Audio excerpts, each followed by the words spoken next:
دوستو آج کی اس ویڈیو میں ہم آپ کو بہت ہی دلچسپ معلومات سے آگاہ کریں گے کہ ہاروت و ماروت جو کہ دراصل دو فرشتے تھے، ان کو اللہ تعالیٰ نے زمین پر انسانی شکل میں کیوں بھیجا، اور ہاروت و ماروت سے جڑی سب سے چمکدار زہرہ ستارے کی کہانی کیا ہے۔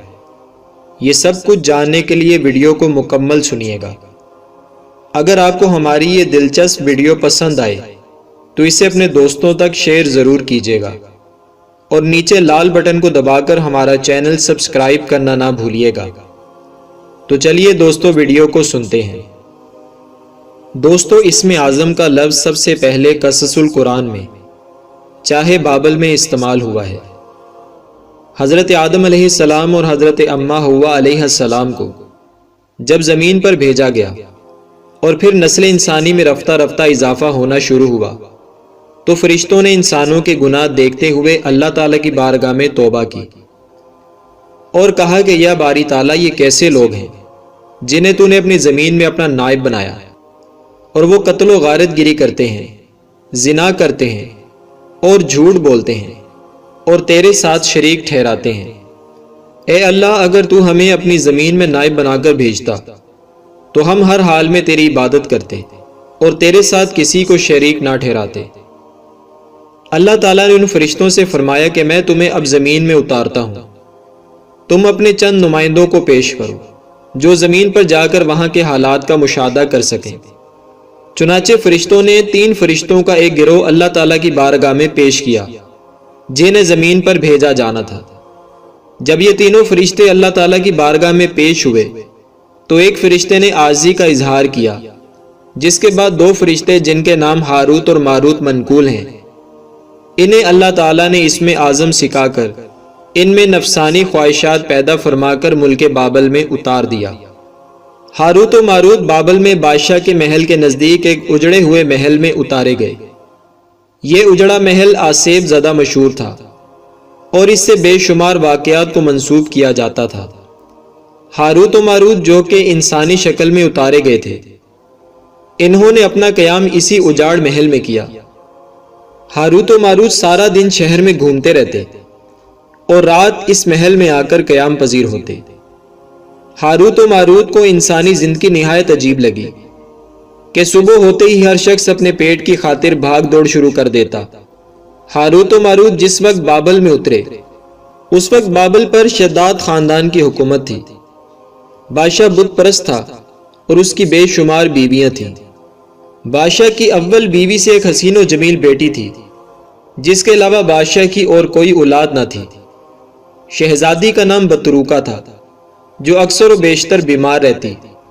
ایک روز شہزادی بطروکا محل میں صحیح سلامت سوئی ہوئی تھی کہ حسب معمول صبح کے وقت کنیزیں اسے اٹھانے کے لیے آئیں۔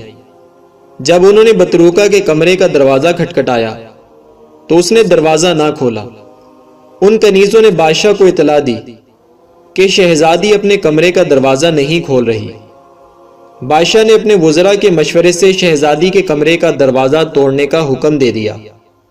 جب کمرے کا دروازہ توڑا گیا تو بادشاہ اور دیگر اصحاب کے ہمراہ بڑے معبد کی کاہنہ شمروتی بھی شہزادی بطروکا کے کمرے میں داخل ہوئی۔ جب یہ لوگ شہزادی کے بستر پر پہنچے تو دیکھا کہ شہزادی کی آنکھیں کھلی ہیں اور اس کے دل کی دھڑکنیں رک چکی ہیں۔ شہزادی کا جسم گرم تھا اور مردہ انسان کی طرح سخت نہیں تھا۔ بادشاہ اور اصحاب نے رونا شروع کر دیا۔ جب یہ خبر شہر میں پھیلی تو بے شمار طبیب شاہی محل میں اکٹھے ہو گئے، مگر کوئی بھی شہزادی کی بیماری کو سمجھ نہ پایا۔ تمام طبیبوں کا متفقہ خیال تھا کہ شہزادی مردہ نہیں بلکہ زندہ ہے۔ چنانچہ وقفے وقفے سے شہزادی کے منہ میں سیال خوراک ٹپکائی جانے لگی۔ جب کافی دن گزر جانے کے بعد بھی شہزادی کی حالت میں کچھ بہتری نہ آئی تو بادشاہ نے دنیا کے کونے کونے میں اپنے خادم دوڑائے جو دنیا کے بہترین حکماء کو لے کر بادشاہ کے پاس آئے۔ یہ تمام بھی شہزادی کے مرض کو سمجھنے سے قاصر رہے اور انہوں نے اس بات کا بھی خدشہ ظاہر کیا کہ اگر شہزادی کی یہ کیفیت ختم نہ ہوئی تو وہ 40 روز بعد مر بھی سکتی ہے۔ بادشاہ نے شہر میں منادی کرا دی کہ جو کوئی شہزادی کا علاج کرے گا وہ اسے انعام و اکرام سے نوازے گا۔ بادشاہ کا اعلان ہاروت و ماروت نے بھی سنا۔ ہاروت نے ماروت سے کہا کہ ہمیں بادشاہ کے اعتماد کو حاصل کرنے کے لیے بہترین موقع ملا ہے، ہم شہزادی کا علاج اسم اعظم سے کر سکتے ہیں۔ ماروت نے ہاروت کی بات کی تائید کی اور پھر دونوں بادشاہ کے محل میں جا پہنچے۔ محل میں جانے سے پہلے دونوں نے منصوبہ بنایا کہ اول تو وہ 3-4 روز تک عام طریقے آزماتے رہیں گے، پھر اسم اعظم پڑھ کر پھونک دیں گے جس سے شہزادی تندرست ہو جائے گی۔ ہاروت و ماروت نے اپنا بھیس طبیبوں سا بنایا اور ہرن کے سینگوں والی مالا گلے میں پہن لی۔ ان کے ہاتھ میں طبیبوں کی طرح دواؤں کا تھیلا بھی تھا۔ جب یہ دونوں بادشاہ کے پاس پہنچے تو انہوں نے اپنا تعارف ملک یونان کے حکماں کے نام سے کروایا، جو کہ بادشاہ کا اعلان سن کر شہزادی کا علاج کرنے تشریف لائے ہیں۔ بادشاہ ان دونوں کو لے کر شہزادی بطروکا کے کمرے میں جا پہنچا۔ ہاروت و ماروت نے شہزادی بطروکا کا معائنہ کیا اور بادشاہ سے کہا کہ اس میں کوئی شک نہیں کہ شہزادی سکتہ میں ہے۔ شہزادی کو سکتہ کیوں ہوا، اس کے لیے ہمیں حاضرات کا عمل کرنا ہوگا۔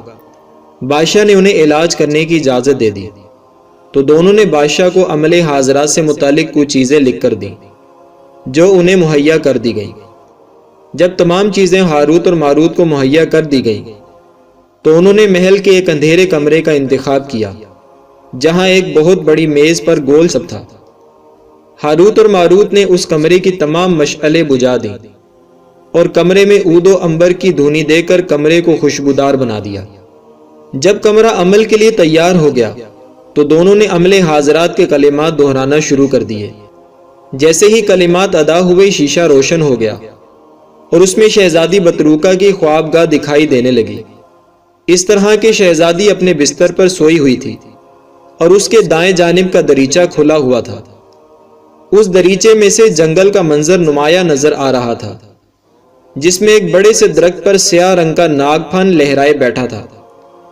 یہ سیاہ ناگ دھیرے دھیرے شہزادی کے کمرے میں اس دریچے سے داخل ہوا اور شہزادی کے پہلو میں پہنچ کر شہزادی کو تیز نظروں سے دیکھنا شروع کر دیا۔ پھر سیاہ ناگ دھیرے دھیرے شہزادی کی مسیری پر چڑھا اور شہزادی کے منہ پر اپنا منہ رکھ دیا۔ شہزادی کی سانسیں معدوم ہونا شروع ہو گئیں اور کچھ دیر بعد جب سیاہ ناگ اپنا منہ ہٹا کر دوبارہ جنگل میں چلا گیا تو شہزادی کی چلتی سانس رک چکی تھی۔ ہاروت اور ماروت جب یہ عمل کر رہے تھے ان کے ساتھ بادشاہ اور چند خاص وزراء بھی اس کمرے میں موجود تھے جو اپنی آنکھوں سے یہ منظر دیکھ سکتے تھے۔ ہاروت نے بادشاہ سے کہا کہ اے بادشاہ، اس ظالم ناگ نے آپ کی بیٹی کا سانس پی لیا ہے۔ بادشاہ نے چلانے کے انداز میں کہا کہ کیا اب میری بیٹی کبھی ٹھیک نہیں ہوگی؟ ہاروت نے کہا کہ شہزادی یقیناً درست ہوگی۔ پھر ہاروت اور ماروت نے کمرے میں دھونیاں تیز کر دیں اور زور زور سے منتر پڑھنا شروع کر دیے۔ اس دوران ایک دم دھونی میں سے آگ کا ایک شعلہ بلند ہوا اور دریچے کی جانب لپکا۔ بادشاہ اور وزراء نہایت حیرانگی کے ساتھ ساری کاروائی دیکھ رہے تھے۔ آگ کا شعلہ جنگل کی جانب لپکا اور اس درخت کی جانب بڑھا جہاں وہ سیاہ ناگ پھن لہرائے بیٹھا تھا۔ ناگ نے جب آگ کا شعلہ اپنی جگہ بڑھتے دیکھا تو اس نے بھاگنے کی کوشش کی، لیکن آگ کے شعلے نے اسے جا لیا جس سے وہ جل کر راکھ ہو گیا۔ ہاروت و ماروت نے سیاہ ناگ کے جل جانے کے بعد بادشاہ کو مبارکباد دی اور کہا کہ ہم نے شہزادی کے علاج کا پہلا مرحلہ طے کر لیا ہے، اب ہم انہیں کچھ دعائیں دیں گے جس سے وہ عنقریب صحت یاب ہو جائیں گے۔ اگلے روز ہاروت اور ماروت نے چاندی کی 4 پتیلیاں منگوا کر ان کے پیندے میں سوراخ کیا اور انہیں ایک سٹینڈ کے اوپر لگا کر شہزادی کے چہرے کے اوپر نصب کر دیا۔ ان پتیلیوں کے سوراخوں سے دوا کے قطرے شہزادی کے منہ میں ٹپکائے جانے لگے۔ ہاروت و ماروت برابر شہزادی کے سرہانے موجود رہے۔ اس دوران بادشاہ کچھ دیر کے لیے آتا اور ان کو دیکھ کر چلا جاتا۔ چوتھے روز ہاروت اور ماروت نے عود و عنبر کی دھونیاں سلگائیں اور کمرے میں اس کی دھونیاں دینے لگے۔ دھونی دینے کے ساتھ ساتھ ہاروت شہزادی کے سرانے اور ماروت شہزادی کے پاؤں کی جانب کھڑے ہو کر منتر پڑھنا شروع ہو گیا۔ ہاروت اور ماروت بظاہر منتر مگر اسم اعظم پڑھ رہے تھے۔ انہوں نے اسم اعظم پڑھنے کے بعد شہزادی کے جسم کو ہاتھ لگایا تو شہزادی کا جسم تڑپنا شروع ہو گیا۔ ہاروت اور ماروت نے اسم اعظم جاری رکھا۔ شہزادی کچھ دیر تڑپنے کے بعد اٹھ کر بیٹھ گئی۔ بادشاہ نے خوشی سے جھومتے ہوئے بیٹی کو گلے سے لگا لیا۔ شہزادی نے جب ارد گرد ہجوم دیکھا تو حیرانگی سے دریافت کیا کہ یہ کیا ماجرا ہے۔ بادشاہ نے کہا کہ تم کچھ بیمار ہو گئی تھی، اسی لیے یہ سب یہاں اکٹھے ہوئے تھے۔ پھر بادشاہ نے اپنی بیٹی کی صحت کی خوشی میں جشن کا اعلان کیا۔ اگلے روز جشن شروع ہوا۔ بادشاہ نے ہاروت اور ماروت کو انعام و اکرام سے نوازنا چاہا تو دونوں نے انکار کر دیا۔ جشن میں ایک رقاصہ زہرہ بھی شامل تھی۔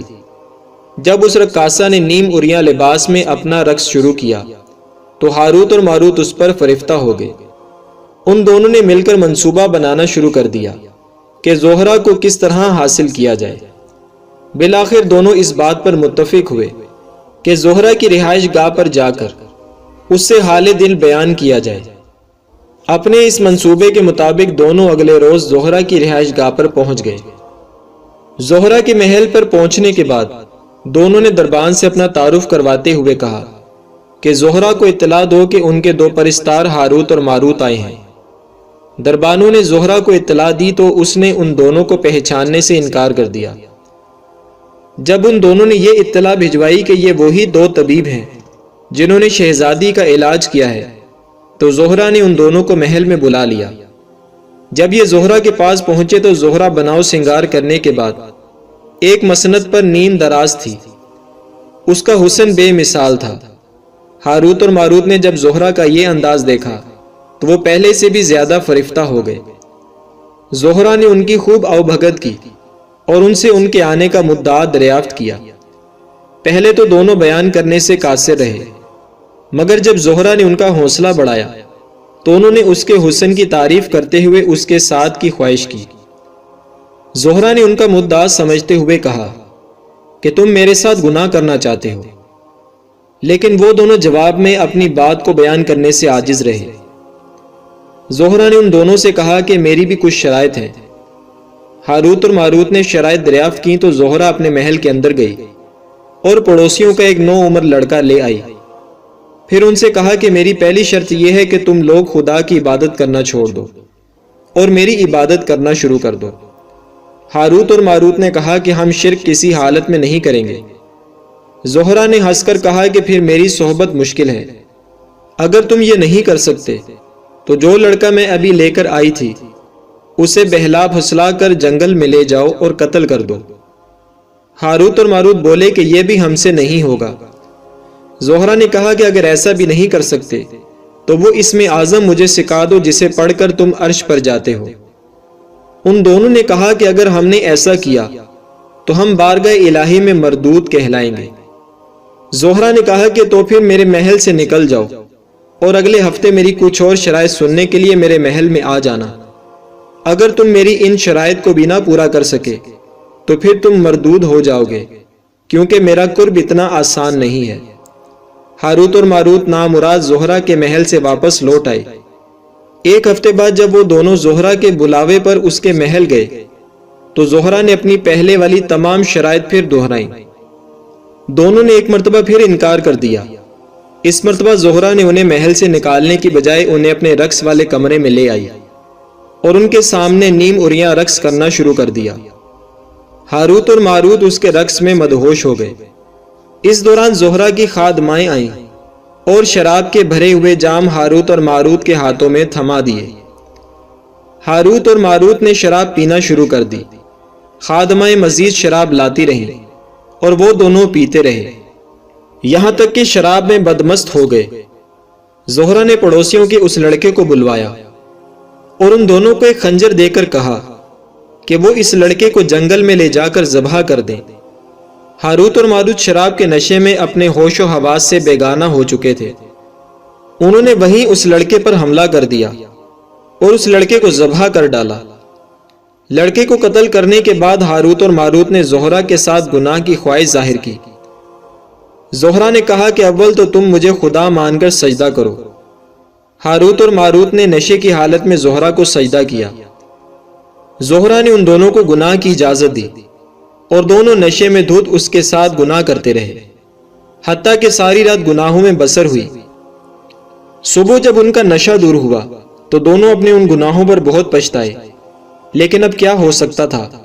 اللہ تعالیٰ سے انہوں نے کہا تھا کہ زمین پر انسان گناہوں میں مبتلا ہو کر اسے بھول چکا ہے اور اب وہ خود انہی گناہوں کے مرتکب ہو گئے تھے۔